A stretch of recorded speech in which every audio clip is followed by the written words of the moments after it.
द्वारका। नाम सुनते ही पुराने किस्से और खोए हुए राज्यों की याद आ जाती है।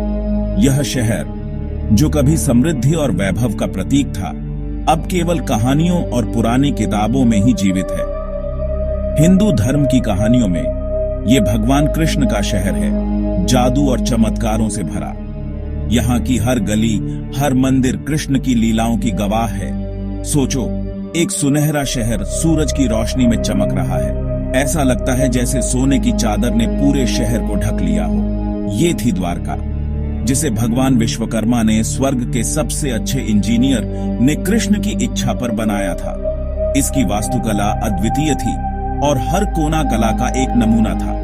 कहानी ये है कि कृष्ण ने अपने मामा कंस को मारने के बाद अपने लोगों यादवों के लिए एक सुरक्षित जगह ढूंढी।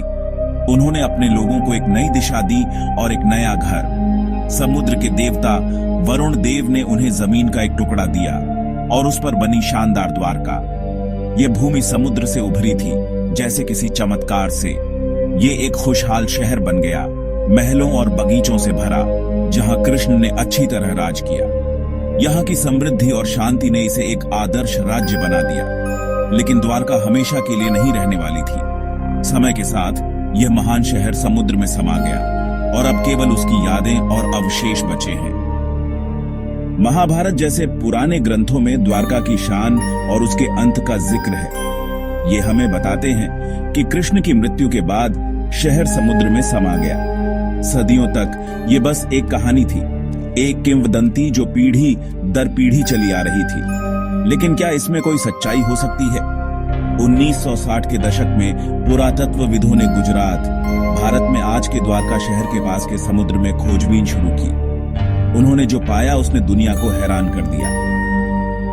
लहरों के नीचे उन्हें डूबी हुई इमारतें मिली। ये इमारतें सदियों से पानी के नीचे छिपी हुई थीं और अब जाकर इन्हें खोजा गया है। दीवारें, खंभे और यहां तक कि सड़कें भी, ये सब कुछ एक समय में एक समृद्ध सभ्यता का हिस्सा थे।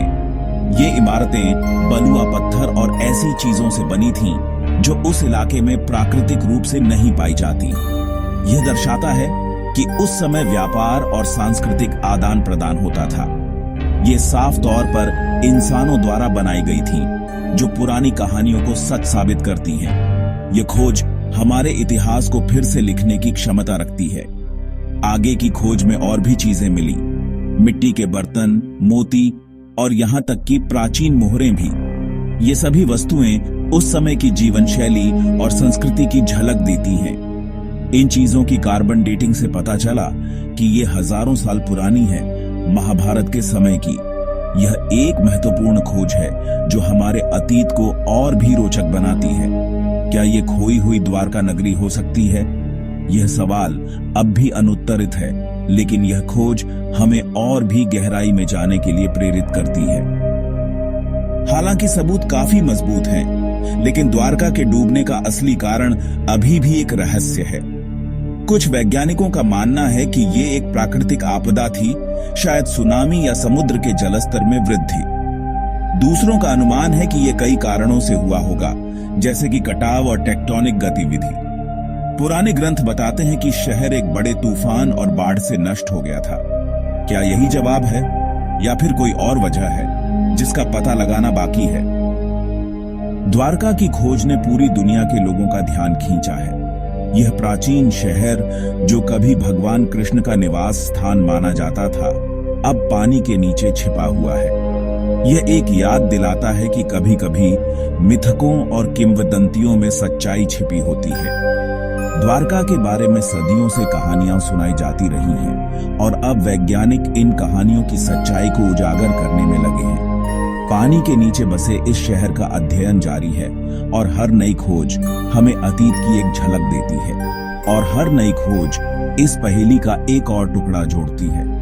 पुरातत्वविदों को हर बार कुछ नया और रोमांचक मिलता है, जो इस प्राचीन शहर की कहानी को और भी रोचक बनाता है। क्या हम कभी कृष्ण की नगरी द्वारका की पूरी कहानी जान पाएंगे? यह सवाल आज भी अनुत्तरित है। सिर्फ समय और आगे की खोज ही बताएगी।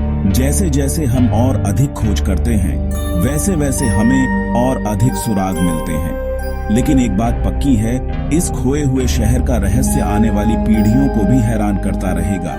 यह एक ऐसा रहस्य है जो हमें हमारे अतीत से जोड़ता है और हमें यह याद दिलाता है कि हमारे इतिहास में अभी भी बहुत कुछ खोजा जाना बाकी है।